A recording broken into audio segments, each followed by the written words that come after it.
Welcome to Telling Our Stories. My name is Josh Johnson with Regency on the Lake. I relocated to Davidson, North Carolina, the Lake Norman area, in October of 2024. We started telling our stories so you, our viewers and listeners, can connect with our clients in the communities that we are a part of, from Western North Carolina to the Charlotte area. Welcome to the show, and we hope you enjoy this episode.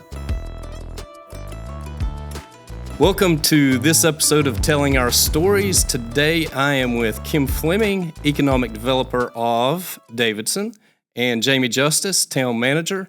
And we are going to talk all things Davidson today. Why we love this spot, this town. It is my home, and I love it, absolutely love it. And it's a pleasure to sit down with these two. I've known Kim since I moved here. She was actually one of the first people that I met.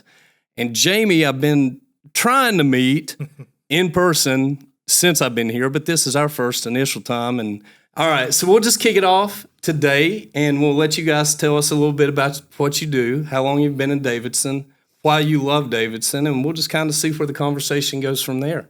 Okay, sounds good. Well, Jamie Justice, town manager. I've been town manager in Davidson for almost 10 years now. It's almost 10 years. So I've been in town management for about 29 years. That's been my career. So I'm a Charlotte native, and I've started my career in Troy as town manager, and then I went to Mooresville, and then Matthews, and then now I've been in Davidson. So pretty long time doing this, and I really enjoy it because it's about helping people and seeing the results of the work you put in. How can you help a community? What can you do to make it better? And you can see those projects happen really quickly in local government. So that's why I've really enjoyed my career and love staying around here. Davidson has just been so different to me compared to any other community. It just does things differently, and it really has the vision and foresight to grow a certain way and be special, much different than other communities approach things. And that's just something that's hard to describe sometimes, but it really is. I've seen it from my travels and talking to other folks. I mean, it really is something different about how Davidson's been playing for all these years, and you see the fruits of that labor and those benefits every day when you go around this town. So I really enjoy it. Yeah.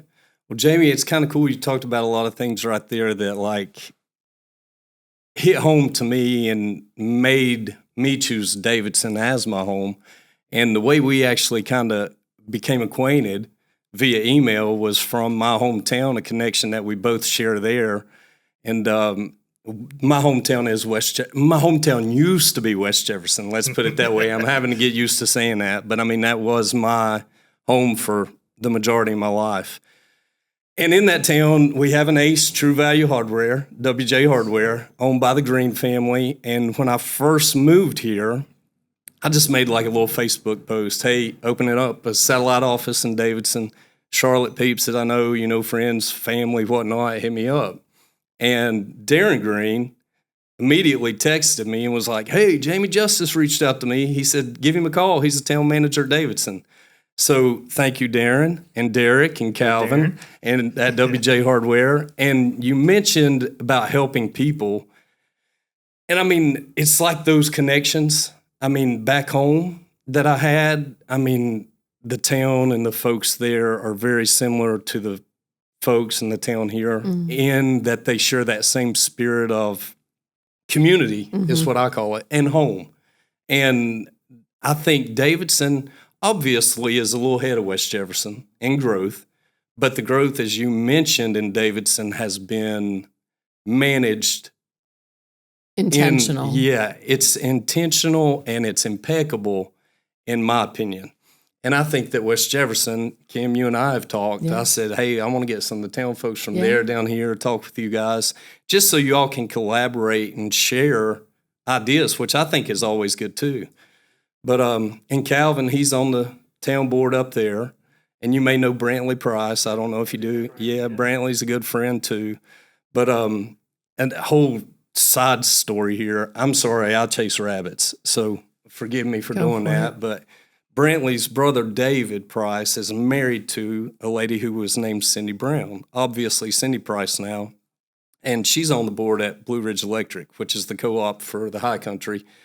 But Cindy spent her freshman year at Carolina. Well, I went on a golf trip with some of the River Run guys to Lake Lure about a month ago or something. I'm sitting in the car with a total stranger, And he's like, where are you from? I said, West Jefferson. He said, man, I knew a girl from West Jefferson. Her name was Cindy Brown, and we were freshmen and stayed in a hall together at Carolina. They both went to Chapel Hill. He said, do you know her? I was like, you want me to call her? He said, good God, yes, call her. He said, but she was the sweetest thing, and she took us all to West Jefferson once, and we loved it. So anyhow, we've even connected back together and actually got a golf trip planned to go play with. He's going to play with me and Cindy and David. But, I mean, that's just how small, and these communities truly are connected in a lot of ways. But anyhow, so that's our story on how we met. That's oh, right. yeah, it is. And it's been that way everywhere I've went down here, which I knew coming down here. And just for folks that are watching this for the first time, I do real estate for a living. The name of my company is Regency on the Lake. We do have an office in West Jefferson and one here in Davidson. And, I mean, the connections that I thought I had, like if I thought I had 10, I've ended up having 150. And I'm just using round numbers. It's been that much more than what I expected. And the feel that I've got again has just been like, I mean, y'all, I feel like I could go eat dinner at any of y'all's homes, you know, and y'all could come to mine. For sure. Which is, I mean, that's what makes Davidson special. So, Kim, tell us about my it. story. Yeah. So my family, we've lived in Davidson for almost 25 years. I've worked for the town for 15 years this October. My path to the town was a little different, in that was never involved in local government, never wanted to be involved in local government, came from corporate background.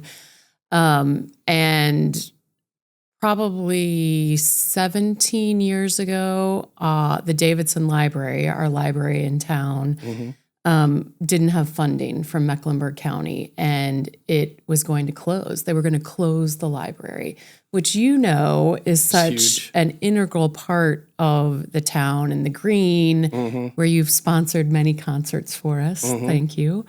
But the library was going to close. And so the mayor at the time said, we need to raise $210,000 to keep the library going.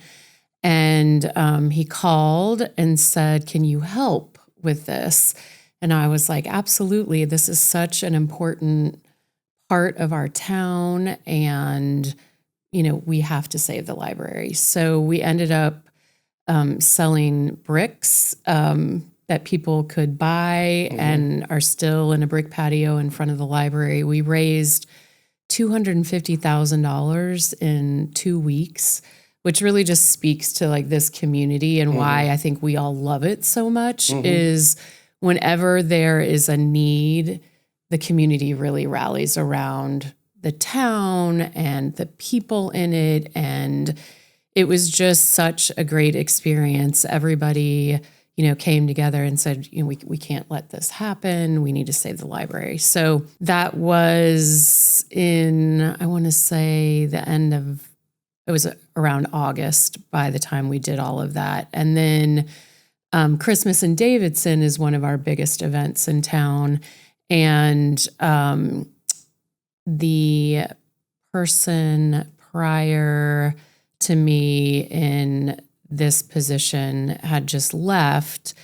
And it was October, end of October, right before Christmas in Davidson, and they didn't have anybody to do Christmas in Davidson. So the mayor called and said, can you help? And I said, sure, why not? You know, we'll try.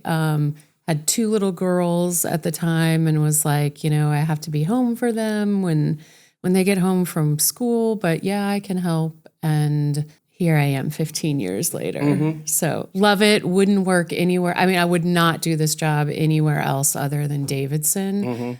I think it is such a special place. I'm sitting here looking at, I don't know if people can see this or not, but the mural in the background is all of Main Street. And when I started working here, none of these places were here, with the exception of the soda shop and maybe a bank a bank or two. So it's been really fun to get to know all of the business owners in town and work with them, and just speaks to, I think, what we all have said as to why we love this town. But I think that story really kind of encapsulates the community spirit of Davidson, and also just being able to walk downtown and you feel like this is a place you belong. Whether you're a visitor or whether you're a resident, you feel like you belong here. Correct. And people that are here are so welcoming and make you feel a part of the town. That's the truth. And you touched on a couple things there. One, I sat down with Katie Kindred, who owns Kindred Restaurant, and the question I asked her, I said, what is it that you love about Davidson the most? And she said, Davidson, when you put out a need or put out a call, you talk about rallying. She said, the people are what I love the most because they're here to support anything that's Davidson. She said, you say it's Davidson, the whole town's in. And I mean, she's like me. I mean, everything that I do in my business personally is people-based, relationship-based, service-based. Yep. I mean, people look at real estate a lot as sales. I do not. I think you're meeting a need that a person has, and in order to do that efficiently, you're got to serve them and help them find what they need. And she said the same. She said the people here in Davidson just are amazing. And you touched on that spirit of service because that's your story. I mean, you didn't have the job. You just stepped up to the plate. Yeah. Raised money for the library, helped with Christmas, Christmas in Davidson. And another connection to West Jefferson, we did a new library there as well, sold bricks. So I don't know if they got the idea from you guys or not, or if that's a common thing or not, but they're in the building, they're on the ground. And that's how we raise money there as well. Yeah. And I mean, that, and I will mention this. I mean, one of the families that I'm really close with there is the Vinoy family. And that spirit of service, in their business and the way they live is evident. And it's evident in everybody, but they step up to the plate. Yeah. Like you did. Yeah. I mean, it's like if there's a need, unfortunately, sometimes if people know you're good at that, you get more calls than you can say yes to. But at 99.9% of the time, it's anybody you call there or here, they step up to the plate. I think that was so transparent during COVID, is that we didn't lose a business during COVID because the community came out to support everybody in town. And I'm laughing thinking about Jamie would always be like, okay, do we need to set up a MASH unit? Do we need to set up anything to help the people of the community? Like, we had a vaccination clinic pretty early in the whole COVID era, I guess. But I think we've touched on that is just something that makes Davidson very special. And Davidson has a history of philanthropic efforts in town. A lot of our nonprofits were started by townspeople that saw a need, whether it's the Davidson Lands Conservancy, Davidson Housing Coalition, Davidson College. Many professors at the college have that philanthropic effort and just wanting to make the community better. Go Wildcats. Go Wildcats. Go Wildcats, yeah. Great day to be a cat. Yeah. And Paul, we're talking about that because this was kind of a connection that we shared too. When I moved here, first and foremost, I was like, hey, I've got kids. Yeah. I mean, what do I need to do with school? Yeah. And it is a process. I was fortunate, I believe, that my kid not only got accepted, at Davidson Day, but that Daddy was able to afford it, Yeah. which is, a blessing. And my wife, she actually applied for a job at Community School of Davidson, which that's a whole nother story that I'm sure both of y'all know more about than I do. Oh, the lottery, yes. Well, yeah, but in the way that school started. Yeah. I mean, I heard it was two women that basically just went door to door. hey, we're starting a school, and they started from kindergarten, and that's what they started with. And then each year they built on it. And it was that kind of drive and spirit that we're talking about that even embodied those women that helped start that school. Yeah, we're so fortunate in Davidson that we have a lot of options for schools, right? So you mentioned a charter school and a private school. Got Davidson K-8. Yes, which is now back to Davidson Elementary. Okay.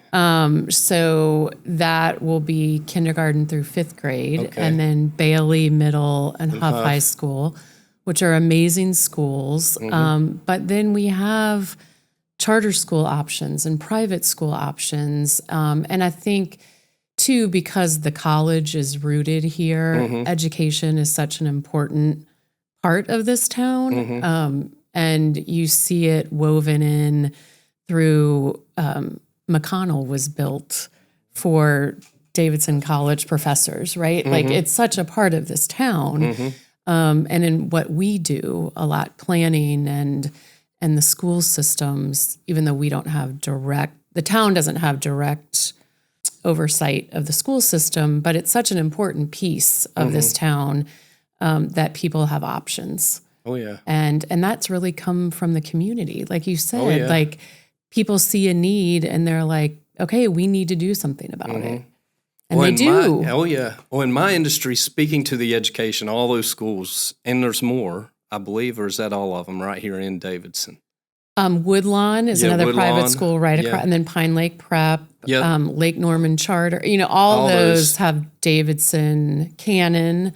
Those are all charter and private schools. So, I mean, I have, people contact me, and two of the most important things in real estate that I get are schools for children, healthcare. Oh, yeah. And then also, as you've mentioned, just kind of that community feel and library and, all those things that make a community a community.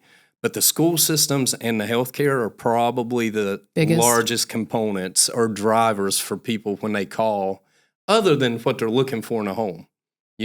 Obviously people say, I need 3 bedrooms, 2 bath, or I need 6 bedrooms and 4 bath, but that stuff's easy. Yeah. If you don't have the infrastructure, and we'll talk about that in a minute too, with this little red line thing that's coming up in the tax referendum, which I'm all for. 110%. I think you and we connected on that from the get-go too. I was like, this would be great. But anyhow, not to get off the topic, but the schools here are amazing. The reason that my wife and I chose Davidson Day for my son is he was homeschooled. And we felt like coming from that homeschool environment and going into any school was going to be challenging. Sure. Just for the transition. And size was important to us because of that. And that's why we kind of landed with Davidson Day for him. I mean, obviously, we applied at all these other, or did the lottery at all these other places, but, weren't fortunate enough to hit the right ball. Or the number, however that works. But that's why we kind of went that direction for him. But all these people, I mean, I know folks that have contacted me that say, hey, I want to own a house there just so my kid can go to school here. And I don't know what they do with the home, if they live in it or if they don't or what. I mean, it's sometimes they say, we're going to own it till they're through high school and then we're going to sell it. And I'm like, okay. Yeah. So, I mean, that's when you have that type of draw, I mean, it's amazing. And shout out to every teacher in the world. I come from a family of teachers. I'm the oddball. I mean, my mom, dad were both in education for years, retired from the North Carolina system. My sister is still in the system here in Charlotte. She's in CMS system. My wife, obviously, is a teacher. So I'm surrounded by it, grew up in it, and it is important. It's one of those things, again, that make home, and education is, you can't stress in my opinion, you can't stress it. Shout out to Jamie's wife, That's Robin. Right. That's She's right. a teacher too. She retired as a high school teacher and is now working in community college, helping students with taking college classes, high school students taking college classes. So it's cool. So that is cool, yeah. And then just to add about the college, I think it's something everybody needs to understand. I mean, it is, you can have plenty of college towns, but here, mean, this town was founded as a college, you know? I mean, the roots run deep, and the college is such an economic driver to this whole community. I mean, studies have been done about just the multi-millions that are derived benefits from the college, from the students and the faculty and the folks, but also the visitors, and just the cultural events, athletic events. I mean, it just brings so many people here. And so the town and the college really partner well together to really make sure we protect what's special. You know, as you mentioned, you know, we recognize that it's something we got to make sure we shepherd that and take care of it. And it's been a really good partnership, and it's a part of our identity. But it's not all that we do here either. So we both recognize that specialness about this, and so this community's really embraced it. And folks have such connections to the college, so it's really such intertwined how we're all working together on so many things. So the college has been supportive of, you know, as we mentioned, the transportation needs that we have and kind of how we address those. And so they're very much ingrained into the community needs, just like we are at town government. So special relationship there. Oh, yeah. And we have to be a part of that, too, as real estate professionals. Oh, for sure. I mean, because if we don't you'd probably kick us out if we didn't go with the theme. You know, I mean, the theme is what I love. It's ingrained in me. I mean, I'm as down home country, just Southern boy, you know, that loves small town. I mean, I love the convenience of Charlotte being 30, 40 minutes down the road. But do I want to live in Charlotte? Absolutely not. I want to live in Davidson. So, and I get a lot of those phone calls too. I mean, and those are folks moving from Charlotte to here just because Charlotte, and with growth, you know, over time, places change sometimes unless you manage it like we've talked about appropriately and effectively. But and you have to look at it like we have a small town, and we're not going to always be the small population, but we can retain the small town characteristics and things that make it special. Keep the bubble intact. That's part of the challenge. Is we know growth is all around us, and it's going to happen. We can't stop it. There's no way. So how do you intentionally manage it, as Kim mentioned? And that's really important, and really what our philosophy's been. And there's been so many ways to do that. But I mean, at the end of the day, it's about people. I mean, we know the business community. Kim has these great relationships with them. So the business community helps us make this community great. And we know who runs Ben and Jerry's, and we know who runs the Davidson Provision Company. I mean, we have relationships. And so it's great to know that we have, you know, folks that are out helping us, and that you're a part of that, of the business community, and being a part of this ecosystem that we're all a part of. Oh, yeah. And it's not a chore. I mean, you know, when it's natural, it's it's so much fun. right? It's like family. Yeah. And I mean, even just like these coloring books, we're putting those in some of the schools here.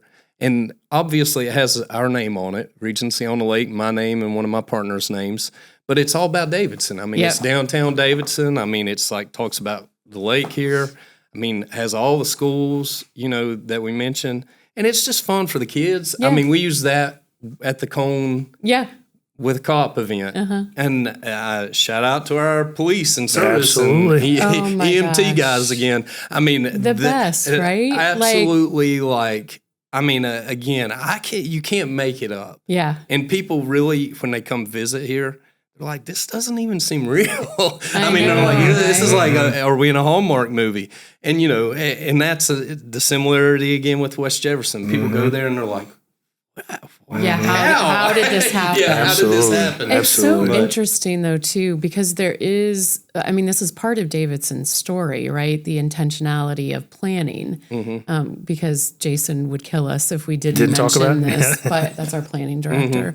But the pedestrian orientation of the town, and whether people realize that or not, is again the walkability, and to be able to walk down a sidewalk, and that homes are, you know, situated close to the street. And a fun fact that a lot of people don't know is every home in Davidson used to have a P.O. box. Did you know this? Yes, you told it to me. Yeah, so everybody had a P.O. box because the town leaders at the time were like, we want everybody to have some connection every day going to the post office. So everybody would have to go to the post office to get their mail, right? And that was very intentional. And the same thing with our ordinances about, we don't have drive-throughs in Davidson because of the pedestrian orientation. And, we always tell the story about CVS, that CVS wanted to locate in Davidson, but they gave us their standard drive-through. And we said, sorry, you can't put a drive-through there. And they wanted to be in Davidson. They did it Davidson's way. And come to find out, like, that CVS is one of, if not the highest grossing CVSs, because people have to come in. And instead of just driving through and getting their prescription, they come in and they see other people and they buy other things. And so again, there really is that intentionality. And I think that's why Davidson feels different than other towns. And even like right off the exit, the area that's there, circles of 30, it's recreated a main street. It's pedestrian friendly immediately as you get off the interstate. And again, I don't think there's any other town that immediately off of an interstate, it's walkable. We have concerts again that you've sponsored. Thank you. Out that way. And it is, we have a 2-story gas station because that's a planning principle that we believe in. And that gas station is beautiful. Yeah, it's amazing. It's not a typical gas station. Yeah. Right. And you got homemade desserts that you can buy in there to support local charities. Yeah, and for sure. They're good. I visit sometimes just for the cake. So, awesome. But so let's talk a little bit about this red line thing. Yeah. And the tax referendum that's coming up. And I know people hate taxes, but render Caesar what is Caesar's, and if it's good for us at the end of the day, I think it's a good thing. That's my opinion personally. I really think because, you're talking about the walkability and transportation a little bit. Yeah. With growth, all that amplifies and grows as well. And that red line would be so cool to be able to walk up here, jump on, be in downtown Charlotte, not have to worry about parking, whatnot, for any event. Whether it be Panthers game or, whatnot that you may do down there, go see a doctor. Yeah, or vice versa, right? People coming to college basketball games and college football games and wanting to come to Kindred. Or work at our businesses. Downtown. But Jamie really has done so much work behind the scenes on red line, so he's really the expert on this. It's been a team effort for sure, and Kim's been a part of that as well. But I think a couple things. It really starts with growth is coming, and so we have to recognize that and embrace that and understand that. And if we just stick our head in the sand and do nothing, it's going to be a real problem. So you have to be really proactive and think about that. So that's why all the leaders in this region really said we've got to do something about transportation generally, or I hate to do it, we'll be another Atlanta. We're going to be in such gridlock, it'll be problematic, and that's not good for anybody. And then as we mentioned, Davidson, at the end of the day, you can't build everything for cars. You've got to have multiple choices and ways to get around town, and we want to prioritize things other than single occupancy vehicles. And so planning for a train has been for decades, and to be able to get folks to move around in different ways, whether that's bus or micro transit, those are absolutely a part of our DNA here. So that's why we've really embraced this potential plan to move forward with. It's just really important, and it's up for the voters to decide. So that's what this referendum is about. But this is an historic opportunity to invest in transportation proactively so that we can improve things for everybody going down the road. And it's not just the red line, it's transit lines, which would include red line, which would be prioritized, but it's also roadway work where we can actually improve intersections, add sidewalks and multi-use paths, and do some real improvements for our roads. And then it's also the bus network, and micro transit has been piloted up here and has been so successful. Folks are saying they want more of it. And so this would enable us to expand that county-wide. So yes, it would increase the sales tax from 7.25% to 8.25% on goods purchased here. But I do think of it as an investment in our future in building our transportation network out that would benefit everyone. So that's kind of the quick of the overall of what that is. And so I would just encourage our residents to get educated, learn about what it's about, and then have your voice heard at the referendum in November. Correct. And I mean, let's get real. Our youth, talking about youth again in schools, I know more people right now between the ages of 16 and 20 who do not own a car, some who do not even have driver's license, who have no desire to drive. Okay, that's a little bizarre, though. It is. It's not how I grew up. It's not how I grew up to get either. my license. But you're right. It's so true. I swear it's there's a shift, and you know, I they think have Uber. They have Uber. I mean, you go out west. I haven't seen them here on the East Coast yet, but I mean, you've got taxi services that are not even manned by a human. Yeah. And they may be here on the East Coast. I'm sure they're in New York or, you know, places like that. But I've only seen them out west so far. But people don't want to drive like they used to want to drive, especially this younger generation. And I mean, I think there's reasons for that, that we don't understand fully, or I don't understand. I mean, I know for my kids, they're like, well, Dad, a car's going to cost me this much. Insurance is going to cost me this much. I can use this form of transportation. It's way cheaper, or it's free. I'm like, well, kind of makes sense. But I keep waiting for the day. I told my kids, I said, you'll probably see it, but one day we'll all be like the Jetsons and we won't even have vehicles. You'll have a little like floating device that you go get in and like push a button and it takes you there in the sky. Yeah. But I mean, it's just the stuff that's going on, even like the Amazon deliveries by drone and all this stuff that's coming out is mind-boggling to me. Because when I was growing up, I mean, you were wanting your driver's license when you were 12. Yeah. I mean, I was driving from the time I was 6, but it's on farms, you know. That's right. But you're like, I want to get in the truck, and I want to go down the river. I want to go with my buddies fishing. I mean, it's just like, it's so different. I think that transition, we have to plan for that, or we'll have a lot of people walking too. I think you really hit on something with like the younger generation. We did a session at Davidson College when we were talking about the Red Line and a station location, and you know, really got to hear from students from other parts of the country that are used to taking trains places, and they find it odd that we don't have one here. And so it is, I think you really touched on that, like with as big of a city as Charlotte is and us being an extension of that, people think it's a little odd that they don't have a train option. So, you know, they almost view it as like, this is just getting you up to speed as to where you should be. Oh, yeah. So. And I would add, you're right, we're embracing new technology. Yeah, we are not doing the fixed bus routes necessarily everywhere. Correct. We're leaning into the micro, and Red Line is not your grandfather's diesel train. Right. I mean, we are talking about multiple trips, daily, evenings, weekends, to provide service that we are going to figure out what it looks like, but it'll be a new technology, and we want it to be sustainable as possible. Those are important things. So I think that's part of what we're doing here. It really is proactive and really trying to get out ahead of things and not some sort of old approach to it. So I think it's important for folks to know that. I agree 110%. And you talked about Atlanta and how that's a gridlock. And, you know, you read certain things and people say Charlotte is the next Atlanta.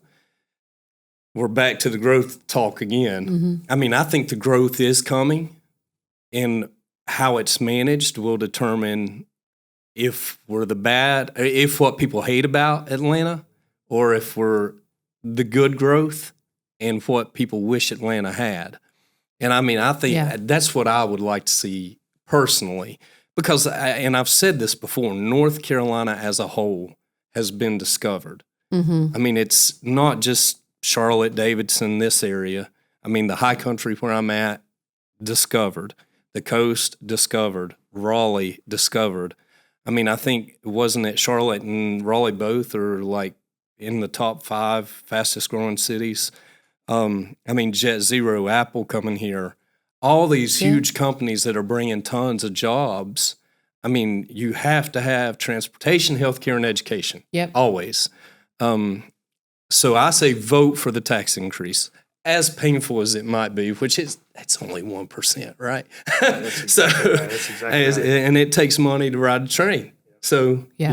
You can't build without money. And I think too, when we talked back in, the infancy stages of even this tax with business owners and saying, okay, what do you all think about this? Like, how is this going to affect your business? And it's funny because the average amount of a sale on Main Street is less than $20, right? And so when you look at that and you say, okay, what is a 1 cent sales tax increase going to mean?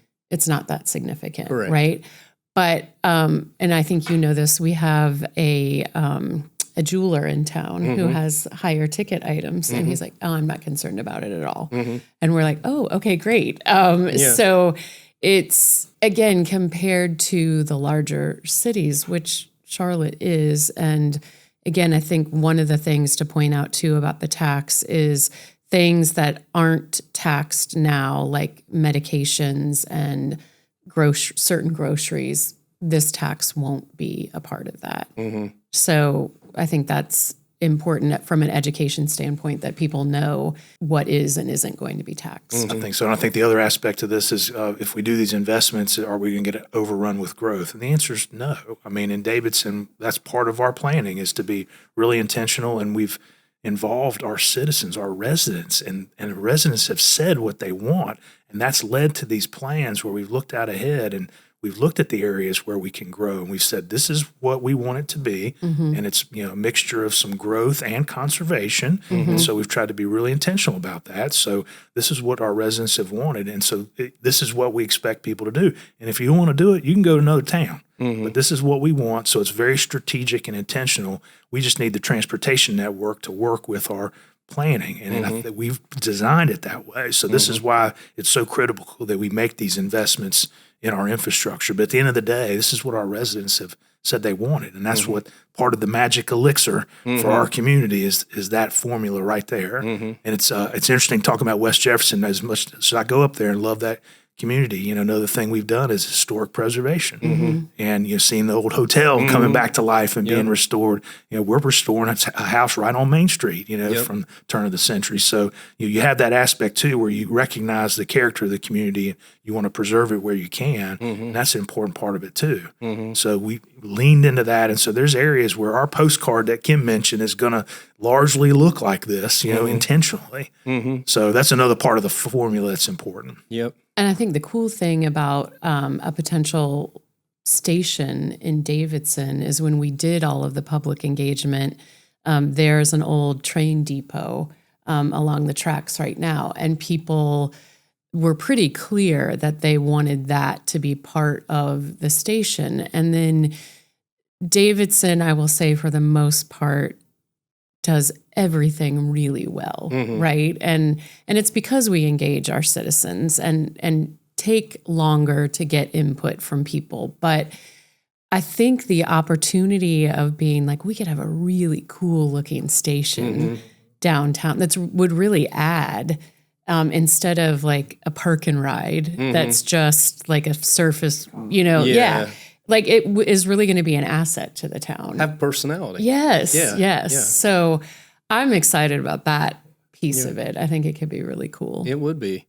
And I mean, transportation, we talk about how it changes and is changing and will continue to change always. I mean, if you're not changing, you're not growing. Right. But there in West Jefferson, they had the Virginia Creeper back years ago.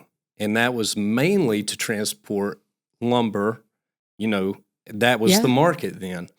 Now, people are wishing that the train was still there for transportation between the towns there. Yeah.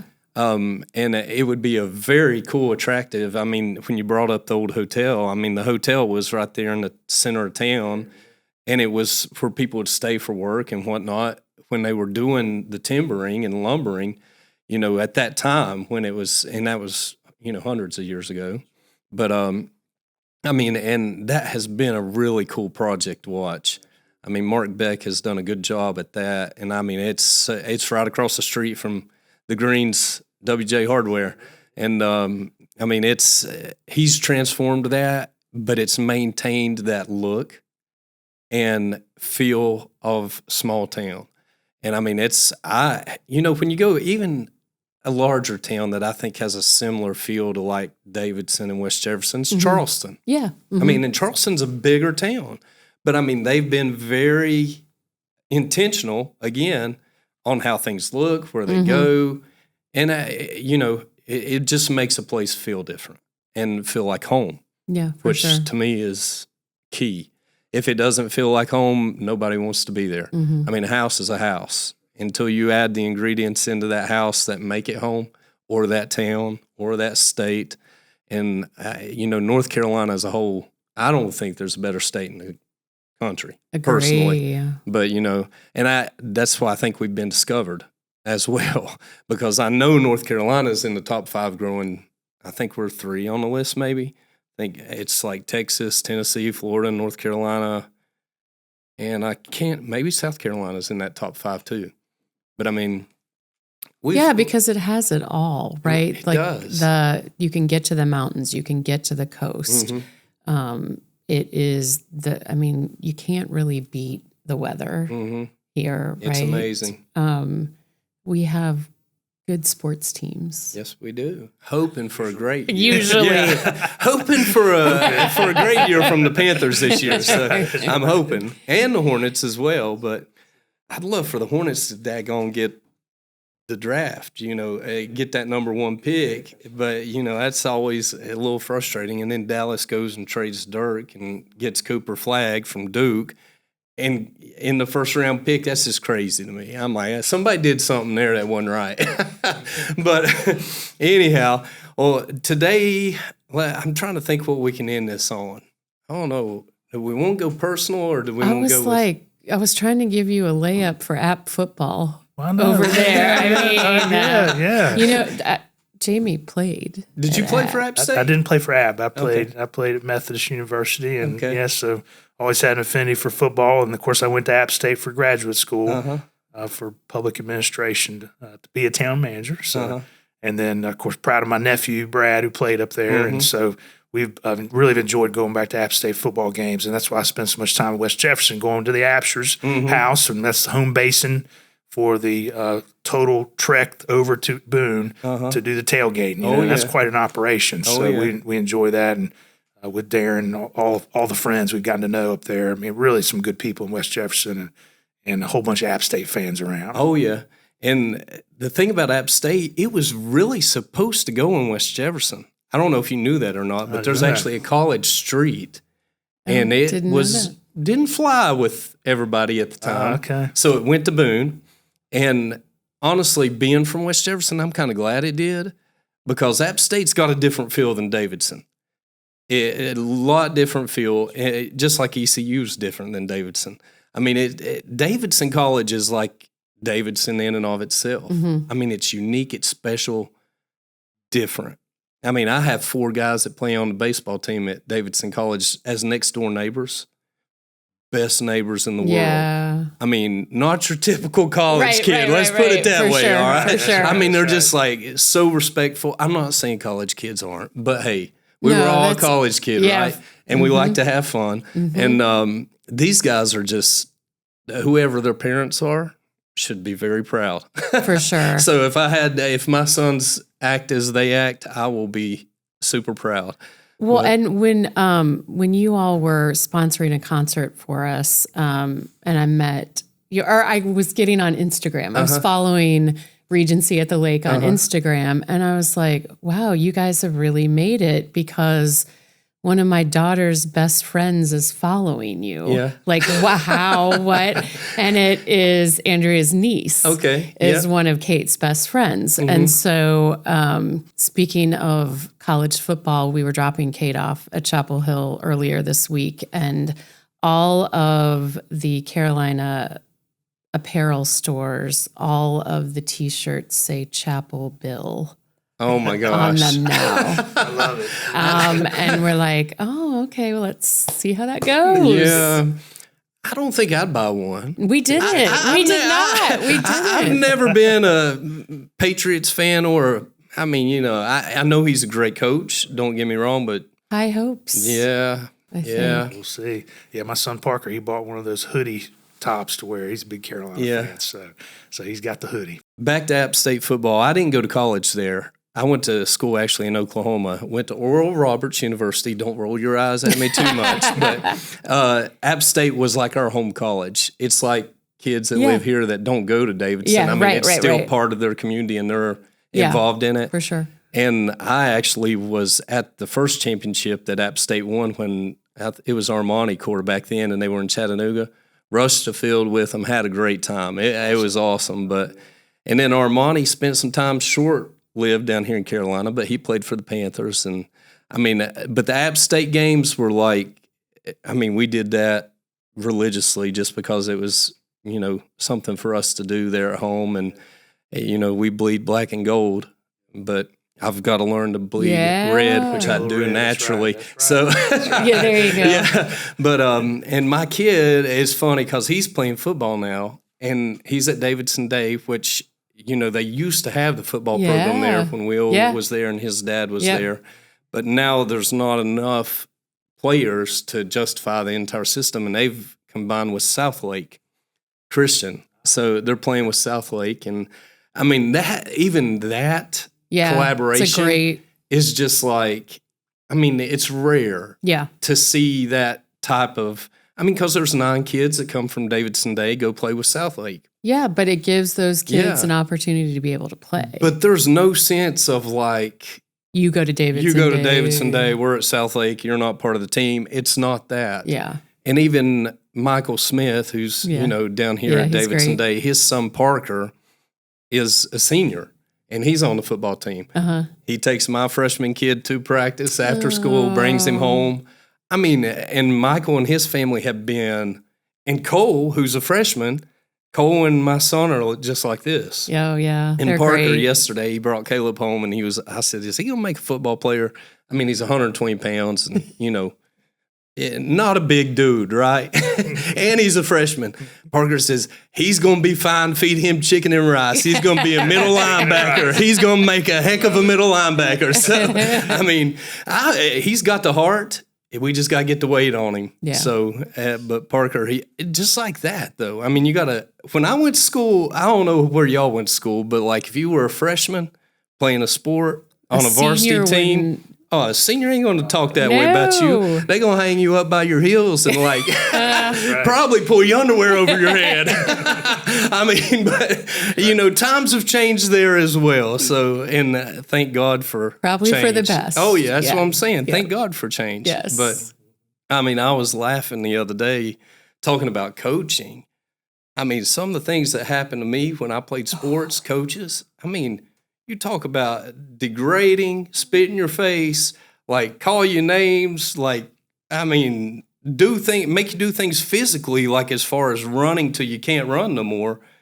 I mean, people be locked up nowadays.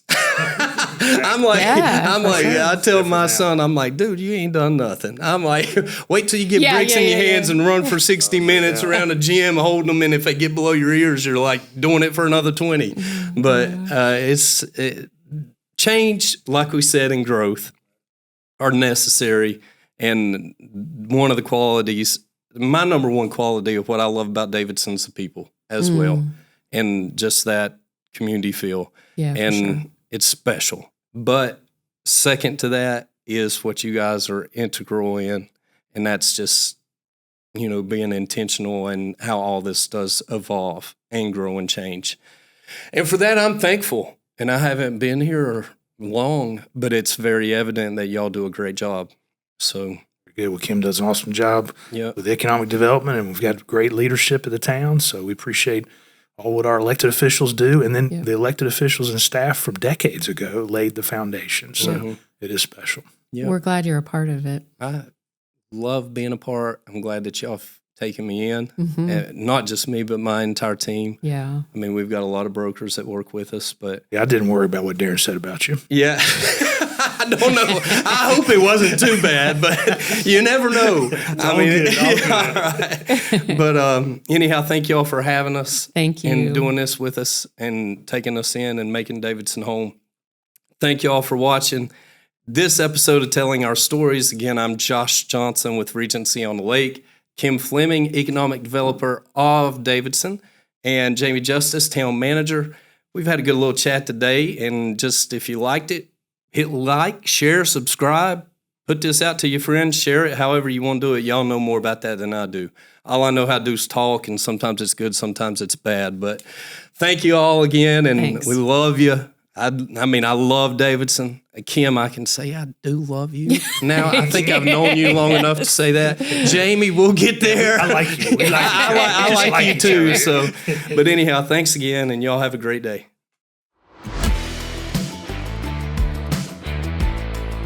Thanks for joining this episode of Telling Our Stories. We hope you enjoyed today's show and episode.